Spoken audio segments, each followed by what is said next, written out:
vale a pena ser vivida porque ela é única. E acabou. Ela tem um prazo.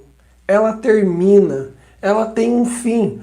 Por isso que nós devemos lutar pela nossa vida incessantemente, indefinitivamente, obstinadamente, como aquele cara que quer ganhar o torneio, que quer ser campeão de alguma coisa. É uma luta para defender palmo a palmo a nossa existência.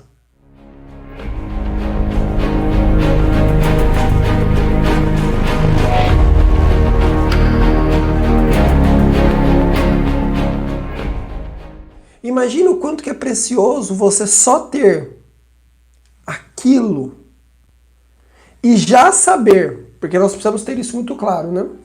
Já saber que uma hora nós não a teremos mais, e nós sabemos disso, e essa é a nossa condição, diferente, por exemplo, dos demais animais,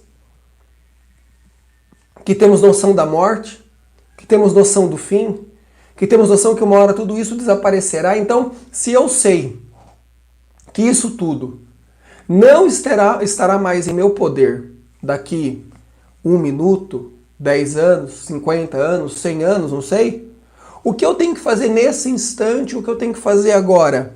Lutar para viver. Se quisermos viver bem, né? Se quisermos viver de verdade, nós temos que aprender então a encarar a morte. Do contrário, a gente sempre vai achar que haverá um amanhã. De que amanhã eu conseguirei fazer, de que amanhã eu vou conseguir ter dinheiro, que amanhã eu vou pedir perdão, que amanhã eu vou amar mais, que amanhã eu estarei com as pessoas que eu amo, mas agora não. Nesse instante não. Só que, lembrem-se, não existe outro instante a não ser este instante. Por isso que muitas vezes quem tem razão é o moribundo, né? O doente. Porque o doente, sabendo que está doente, vai fazer o quê? Vai lutar para ter uma boa vida. Não faz sentido? Quando você sabe que você está doente, o que você faz? Exatamente. Você se cuida. E quando você não está doente? Você também deve se cuidar. Você também deve lembrar que você pode morrer. Você também deve lembrar que talvez o amanhã não existe. É aquela velha história, né? Ninguém sabe a hora, ninguém sabe o momento, ninguém sabe o instante, os meses, os anos em que nós não teremos mais isso tudo aqui. Então, o que eu posso fazer? O que eu posso fazer é ter uma vida de substâncias. Traduzo, ter uma vida de profundidade. Ter uma vida de estar aonde eu estou com as pessoas que eu estou. E o instante que eu estou é a vida que eu tenho naquele momento, é a vida dada para mim. A única diferença que existe entre eu e os outros é o tempo. Você concorda? É o tempo. Que pode ser que eu dure mais, pode ser que eu dure menos, pode ser que aquela pessoa dure mais e eu que dure menos, mas assim, é o tempo. No fundo, a nossa diferença aqui na Terra é apenas de número. Só que o número não altera a condição das coisas. A vida que eu tenho, a vida que você tem é a mesma. Percebe? Vida enquanto conceito é a mesma. E esse número de você viver 50 anos, eu viver 100, não altera a condição da vida. Porque ela é única. Uma maçã tem o mesmo sabor do que 3.000 maçãs. Por quê? Porque 3.000 maçãs vão ter gosto de maçã. Ninguém come 3.000 maçãs, concorda? Mas se eu pegar uma maçã e comer, tem gosto de maçã. Se eu comer outra maçã e comer, tem gosto de maçã. Ou seja, 3.000 maçãs continuarão a ter gosto de uma maçã. A vida é a mesma coisa. 3.000 dias 3.000 anos, 300 anos, 300 dias, deve ter o mesmo gosto de vida, porque só há um dia, só há uma vida, só há um momento. Logo, como que nós vivemos a nossa vida? Nós vivemos a nossa vida arrumando, tapando buracos, varrendo, escovando. Ou seja, nós vamos realmente nos arrumando, nos cuidando, porque no fundo nós somos jardineiros do cemitério. Nós embelezamos uma coisa que está lá, que é a morte. Por isso do cuidado. Por isso da civilidade. Por isso da boa saúde. Porque como só existe esta aqui e agora, o que eu faço? Eu tenho que cuidar. Cuidar do meu corpo, cuidar da minha mente, cuidar das minhas relações. Por mais que nós venhamos a dizer assim, olha, o mundo, o futuro, né? Que tudo isso é gigantesco, que tudo isso é até assustador, tamanho o seu tamanho, nada é maior do que a própria realidade desse ser, que vai ter que compreender esse mundo de maneira única. Se nós não nos cuidarmos, nós falecemos. Uma cárie que não é cuidada pode se transformar num tumor, você pode morrer. Uma pequena ferida na sua perna pode te levar à morte. Traduzindo, no fundo, o que nós somos? Nós somos um animal que faz questão de ser decente. Ou seja, que faz questão de ter saúde, que faz questão de estar limpo, que faz questão de estar bom para si e para os outros. Se eu retiro essa dignidade, se eu retiro essa característica que nos fundamenta e nos diferencia enquanto os demais animais, eu não devo existir. E parece até loucura o que eu vou dizer aqui, mas vejam, a função talvez nossa seja justamente lutar para estar limpo, ser bom, estar apresentável.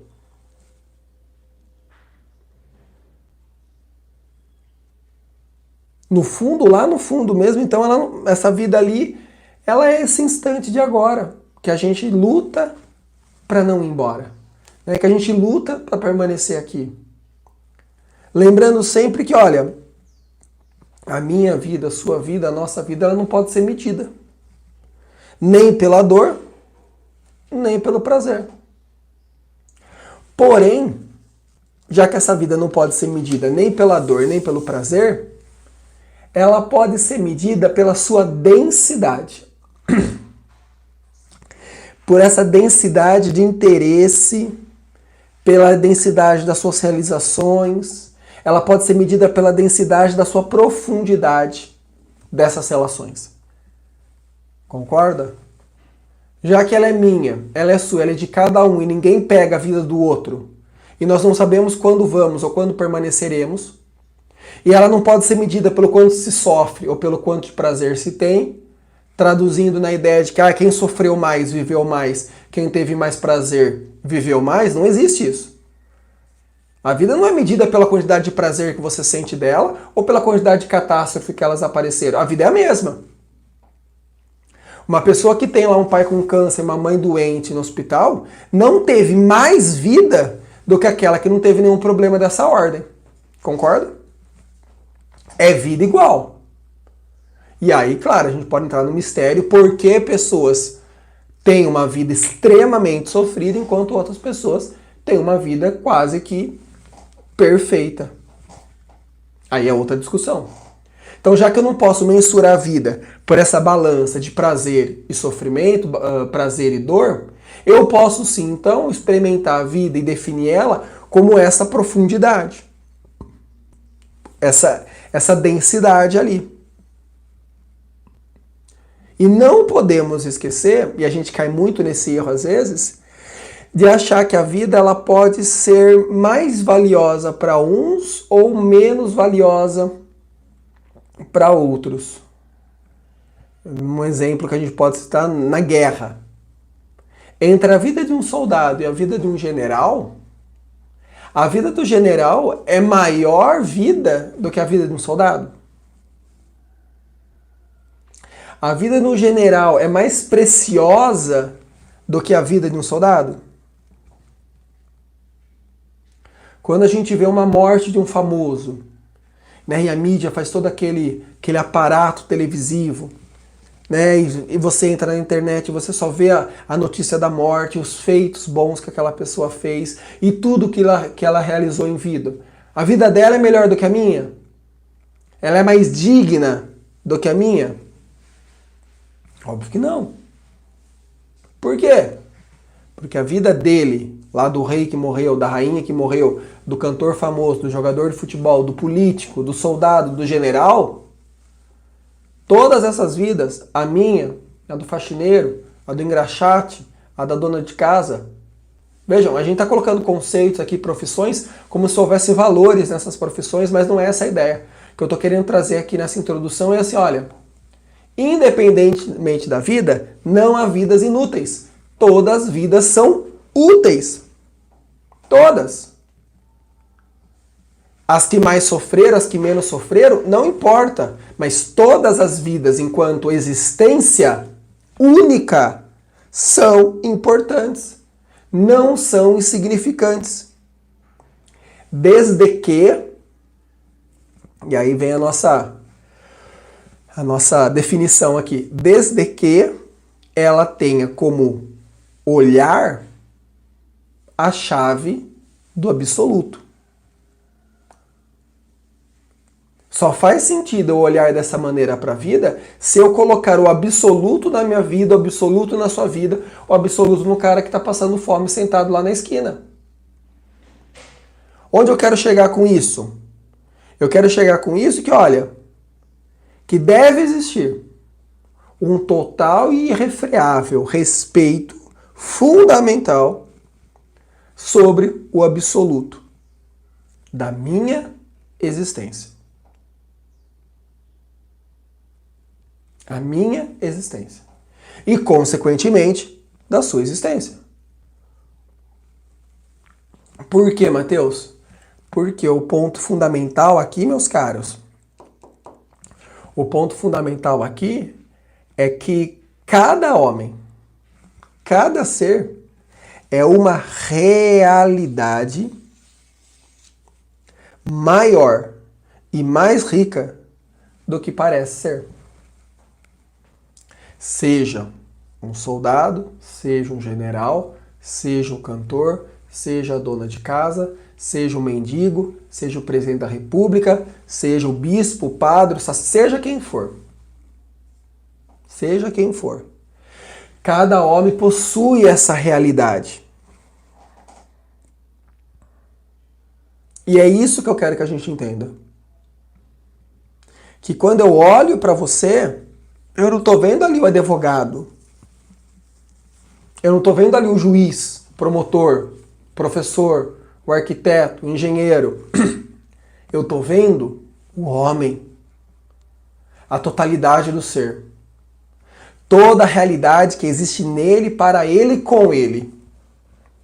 Não sei se está muito alto a discussão, mas é necessário para mostrar que, olha, essa humanidade ela é absurdamente absurda. Ela é incrível. Eu tenho que olhar para um homem e falar, meu Deus, é um ser humano. Escreva assim, olha, o fundamento real, concreto, daquele mote que estamos dizendo, se existe algum, está em cada um de nós. Um por um. No mistério que se designa quando perguntamos quem é ele, quem sou eu, ou do quando nós devemos perguntar o que é ele, o que sou eu, percebe? O quem está abaixo do que. Quem eu sou é diferente do que eu sou. Eu sou o Mateus. E só de dizer que eu sou o Mateus, isso constrói uma realidade infinita, num mundo infinito de possibilidades, muito maior de dizer Mateus é um professor. O que é ele? Ele é um ser humano. E ser humano é muito maior de dizer ele é arquiteto, ele é médico, ele é presidente da República. A chave para a gente começar a compreender, então, o que é olhar a vida, é a chave de olhar o ser humano de maneira que, olha, nada é mais insubstituível do que cada ser humano. E cada ser humano deve ser amado e idolatrado por ser único. Somos mais do que um número. Somos mais do que uma profissão. Somos mais do que uma classe social. Nós somos, se a gente pode definir assim, uma unidade quantitativa. De quantidade, tá? De ser. Dentro de uma espécie. Eu nunca me esqueço de uma frase que me impactou muito numa obra do João Guimarães Rosa, famosa dele, chamado Grande Sertão Veredas, quando ele diz assim... Desculpa, tá? Que tô saindo de esse tempo louco aí, então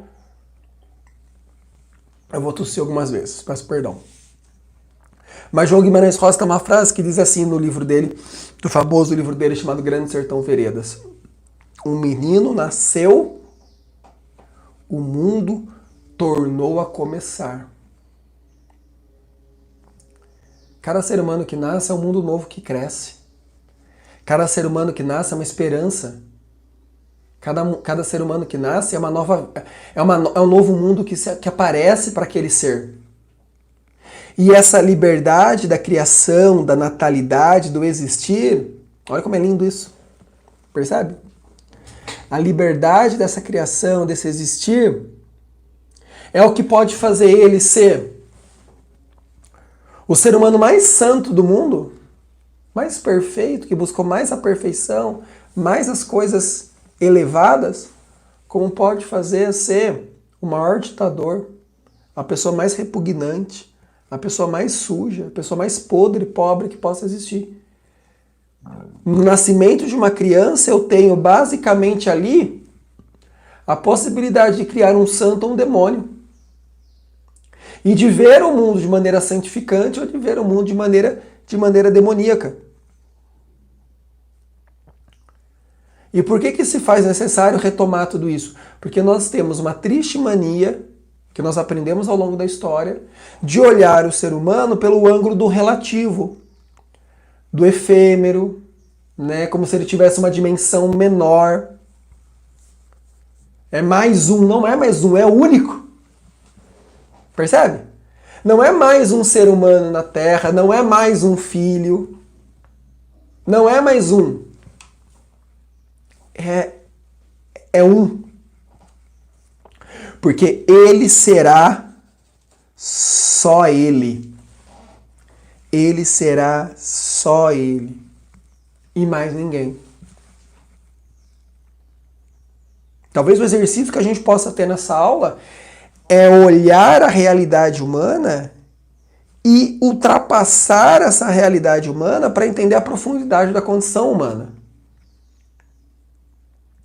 Quando a gente está batendo no martelo aqui dizendo, olha, não há vidas inúteis, não há vidas inúteis, o que a gente está dizendo no fundo? Que há uma realidade escondida em cada homem que só ele pode achar, que só ele pode ter. E que é tão importante quanto a minha, tão importante quanto a dele, quanto a do outro, porque somos únicos. Somos exclusivos. Ninguém nos imita. O mundo tem 7 bilhões de pessoas. Mas não é que o mundo tem 7 bilhões de pessoas. O mundo tem um mundo, que sou eu. O mundo tem um mundo, que é você.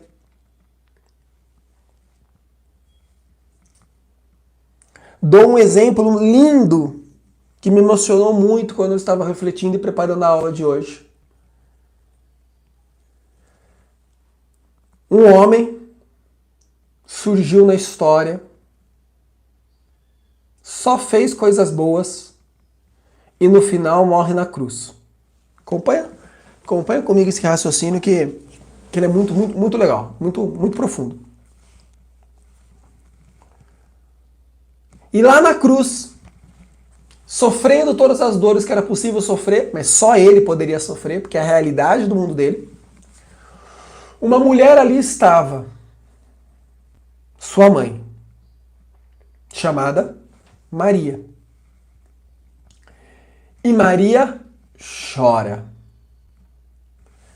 Chora copiosamente a morte de seu filho. E olha que profundo isso. Mas Mateus, ela não sabia que o filho dela iria ressuscitar? Ela não acreditava que Jesus, ao terceiro dia, sairia da morte para a vida? Sabia. Ela tinha certeza disso. Mas vejam, Maria olha para a humanidade de seu filho e chora a humanidade de seu filho, porque ele é único. E essa é maior, se não a maior, intuição que nós podemos ter sobre o amor. Amar alguém é amar a singularidade da pessoa. E quando Maria chora a morte de seu filho, ela está chorando porque ela o amava, porque era seu, porque era único. Não há outro, não havia outro.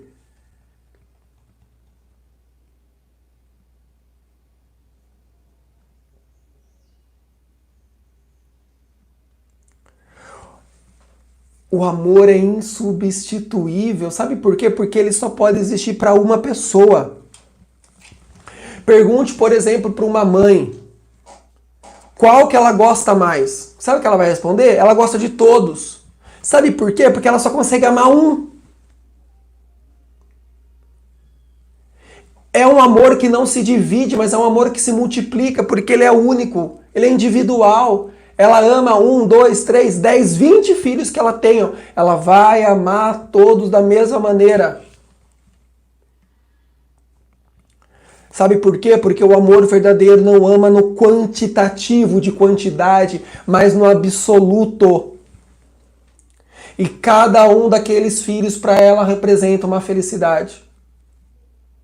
Ela até pode dizer que o Joãozinho é mais peralta, que a Maria é mais quietinha, que o Fernando dá mais trabalho, ou que a Joana dá mais trabalho. Mas o amor que ela sente pelos filhos é igual. Mesma coisa o inverso, quando uma mãe perde um filho, ela não está olhando de maneira quantitativa, mas ela está olhando todo o absoluto da vida dela, porque só havia ele. Só havia ele. Porque a gente pode olhar de maneira extremamente racional, né? E dizer assim, outros virão. Né? Você perdeu um, mas outros virão. Só que não é essa a leitura que você tem que ter da vida. Outros virão, mas não será ele. Outros poderão vir, mas ele, enquanto ser único, não mais estará aqui. E aí ela sofre toda a tristeza do único filho que ela tinha, que era aquele. Mesmo que ela tenha outros, mesmo que ela vá ter outros, ela chora toda a tristeza daquele, porque só havia aquele.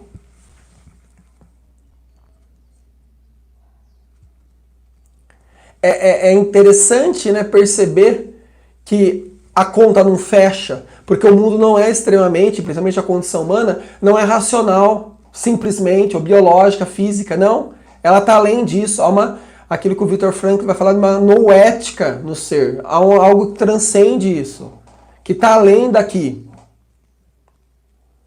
Veja, a dor da perda de um filho entre 10 não é uma redução de 10% da felicidade da família, mas é uma perda total. Porque ela só podia amá-lo, ela só podia estar com ele.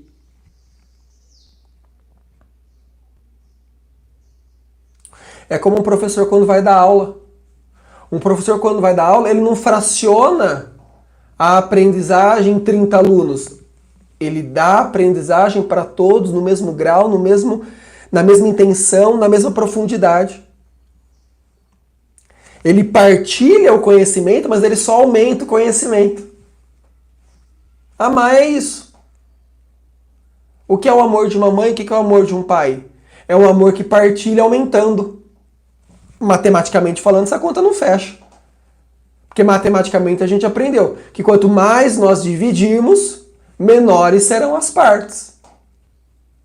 No amor humano, ao contrário. Quanto mais nós dividimos esse amor para com os outros, mais nós aumentamos o amor. Por quê? Porque nós amamos na unicidade, na exclusividade. Eu só posso amar você com todo o meu amor. Como eu só posso amar você também com todo o meu amor. Então as leis que a gente conhece, elas acabam sendo subjugadas mesmo. Acabam sendo vencidas. Acabam sendo superadas por essa nova lei que permite partilhar sem dividir e dar ficando mais rico. Você não empobrece, você só enriquece. Se nós não temos esse dado, não há como passar da ideia de soldado, da ideia de professor, da ideia de arquiteto, da ideia de mendigo para a ideia de pessoa. Porque se eu amo de acordo com a condição, o status de cada um, então eu não estou amando completamente da maneira que eu devo. Porque atrás do soldado e à frente dele deveria estar a condição de ser pessoa. Atrás de um rei, na frente de um rei, tem que estar a condição de ser pessoa. Isso é olhar o ser como um todo. Isso é olhar o ser perfeito. Não é possível pensarmos uma sociedade humana em que os seus indivíduos empenhados no coletivo possam recuperar a liberdade essencial da pessoa humana sem esse reconhecimento de que há algo maior do que um animal racional, que é a dimensão espiritual do ser. Por isso que a gente está tão pobre. A gente está tão pobre porque a gente vem retirando ao longo de anos e anos e anos essa dimensão espiritual do ser. De que eu tenho que amá-lo no todo, no seu ser perfeito. E aí é importante lembrarmos uma definição de que seja eu, seja você, nós temos ali uma dualidade.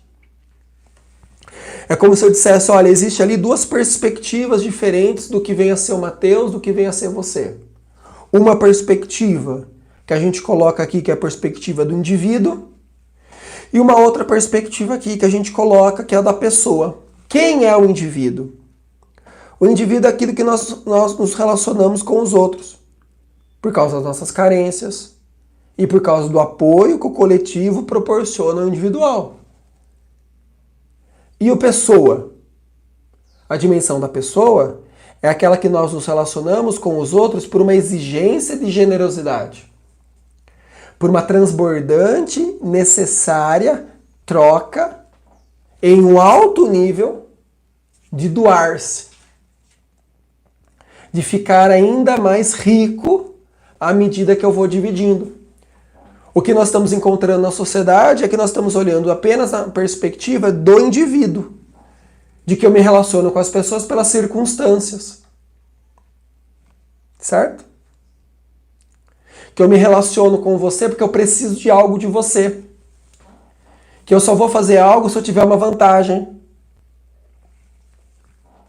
De que eu só vou me mostrar, que eu só vou mostrar que eu sou fraco se eu encontrar alguém que também se mostra ser fraco. Então o que eu estou fazendo? Eu estou transformando as pessoas em objetos, onde eu vou lá e as uso. Numa visão extremamente utilitarista da sociedade. Quando eu olho na outra dimensão, que é a dimensão da pessoa, é como se eu desse uma reviravolta na própria leitura do mundo. Porque aí eu vou olhar o ser humano não mais como uma utilidade, mas eu vou olhar o ser humano como uma doação total naquela pessoa. E é isso que vai nos diferenciar acima de tudo dos demais animais. Quando eu vejo o ser além, quando eu transpasso o meu olhar da matéria e vejo ali um ser, um espírito, uma alma. Como eu posso contar aqui a história do Eduardo. O Eduardo é um menininho que está no segundo aninho, tá? Desse tamanho, pequenininho de tudo.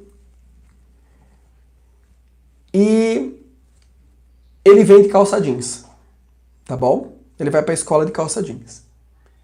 E ele vai de calça jeans porque eu vou de calça jeans. Qual a doação na minha vida corrida eu tenho para com esse menino? De eu mostrar que eu tô de calça jeans. De eu colocar a mão assim na calça jeans e falar, ó, também vim de calça jeans. Para ele é a total doação do ser ali. Percebe? É olhar ao além. Não é uma criança, não é mais um aluno. É o aluno, porque só tem ele. Como se eu olhar para o Francisco, como se eu olhar para Maria, se eu olhar para Betina, se eu olhar para Joana, para Marcela, para Camila, para o Roberto, para o João, para o Mateus, cada um só é um aluno. E doar-se para ele é a minha função enquanto ser humano.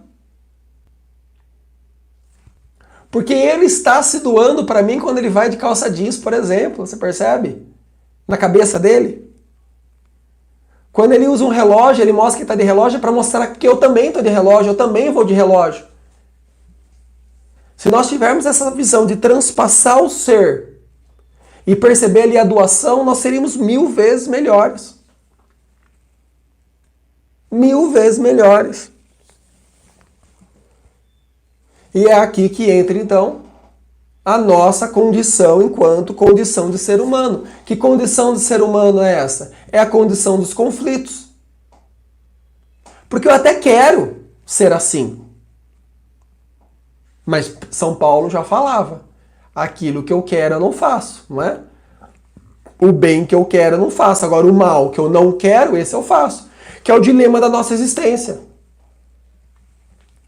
Que se deu pela liberdade. É essa liberdade que é tão complicada para nós. Porque a gente até tem uma certa noção do que nós devemos fazer. Do que nós devemos ser. Mas, na prática, nós estamos extremamente em conflitos conosco. E essa é a dimensão do ser. Um ser que pode galopar para todas as direções. E como nós podemos galopar para todas as direções, nós devemos aprender o que é ser livre. O problema é que nós sabemos que somos livres, porém não sabemos como lidar com essa liberdade.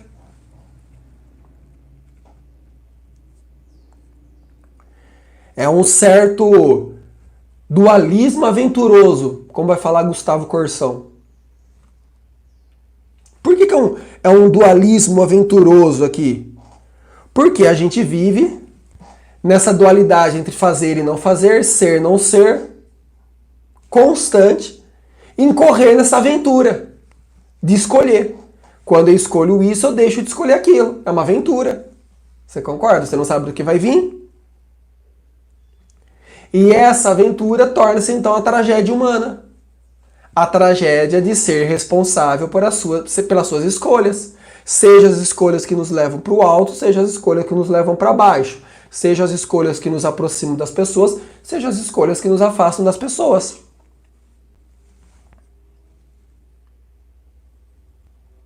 Você e eu somos então os portadores desses conflitos e, consequentemente, os inventores desses conflitos.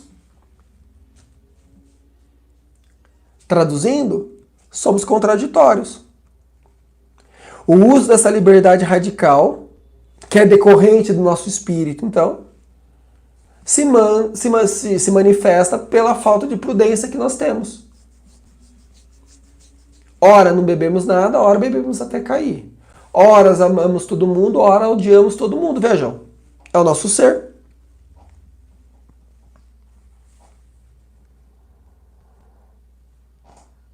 Olha o que a gente escreve aqui, ó.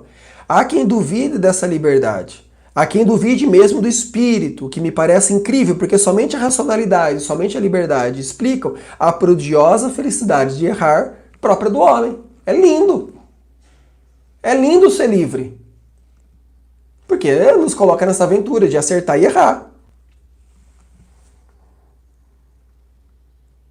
E ao mesmo tempo é essa miséria humana. É a maior graça e a maior miséria. Porque pode nos afastar de Deus, por exemplo. Mas também é essa liberdade que pode me aproximar de Deus. É essa liberdade que me faz dizer sim ao amor. Que me faz escolher entre todas elas. Que me faz escolher entre todos eles. Ele. O problema é que hoje, e isso é um grande problema, vocês vão entender o que eu estou dizendo, por isso nós somos muito doentes. O problema é que nós estamos querendo viver a liberdade sem entender que essa liberdade significa escolher A, não posso escolher B. E parece que a gente esqueceu desse princípio básico. Porque nós queremos tudo ao mesmo tempo. Logo, a gente perdeu a lógica da vida. Eu quero estar casado, mas quero agir como solteiro. Eu quero estudar, só que eu quero jogar também, eu quero brincar. Eu quero seguir essa carreira, mas também eu quero seguir aquela carreira. O que a gente transforma? Uma pessoa doente, ansiosa, vazia, angustiada. Porque nós esquecemos esse princípio absoluto que a gente precisa retomar constantemente, de que, olha, escolher essa caneta, essa lapiseira no caso, me faz não escolher a outra. Escolher estar aqui dando essa aula não pode agora me deixar assistir televisão, ler um livro, estar com a minha esposa. O problema é que nós queremos fazer tudo ao mesmo tempo. Então a gente está na escola, mas está mexendo no celular, mas está com a cabeça não sei aonde, porque a gente esqueceu, logicamente dizendo, desse princípio básico. Que é o princípio que a gente pode colocar aqui, de que quando eu falo A, eu não posso falar B. E isso, a história do pensamento já vem dizendo. Que é o princípio do terceiro excluído. É que para qualquer proposição há duas possibilidades. Ou ela é verdadeira, ou sua negação é verdadeira. Não há como duas coisas serem a mesma coisa. Ser ou não ser. E como a gente perdeu essa lei básica, a gente não está sabendo escolher. Então o matrimônio não é um verdadeiro matrimônio. O estudar não é um verdadeiro estudar.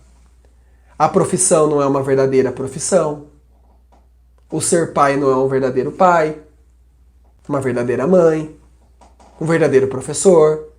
E assim nas demais dinâmicas da vida. Quantas pessoas que casam e continuam sendo solteiros? Quantas pessoas que se tornam pai e não querem a responsabilidade de ser pai?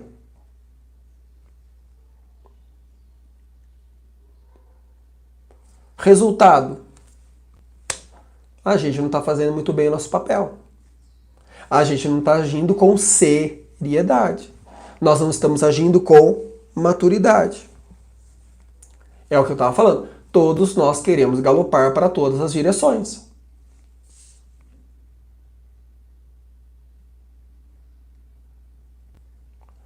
Levando isso ao extremo, o que o ser humano se torna? Nada. Vazio. Sem profundidade. Sem sentido. Sem significado. Por quê? Porque ele não coloca os olhos em uma coisa, ele quer olhar para tudo.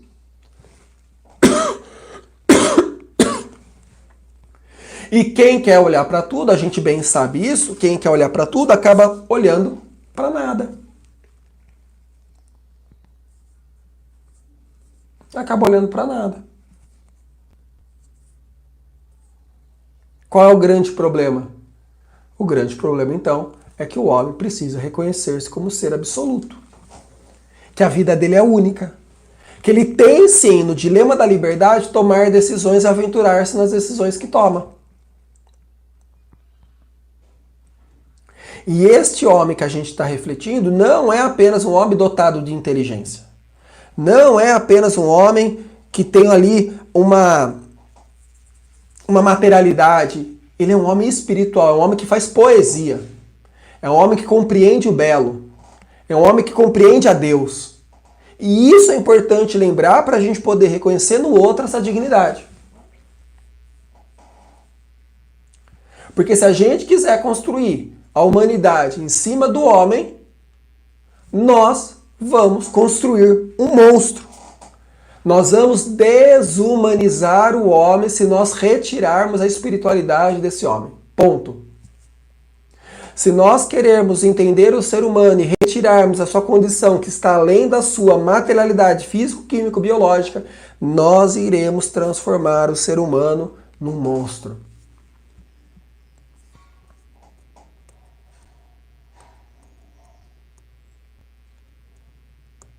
Como então, Mateus, resolver esse problema? A melhor forma de resolver esse problema é nós termos dentro da gente um certo fair play. O que é o fair play? Jogar limpo, jogar com verdade, ter um senso de justiça, ter um senso esportivo com a gente. E o que é esse senso esportivo? O que é ter esse fair play? É a gente se perguntar onde está o outro. É a gente se perguntar que o verdadeiro não está em nós. Que é olhar além da nossa capacidade. Que é encontrar ali algo muito maior do que a gente.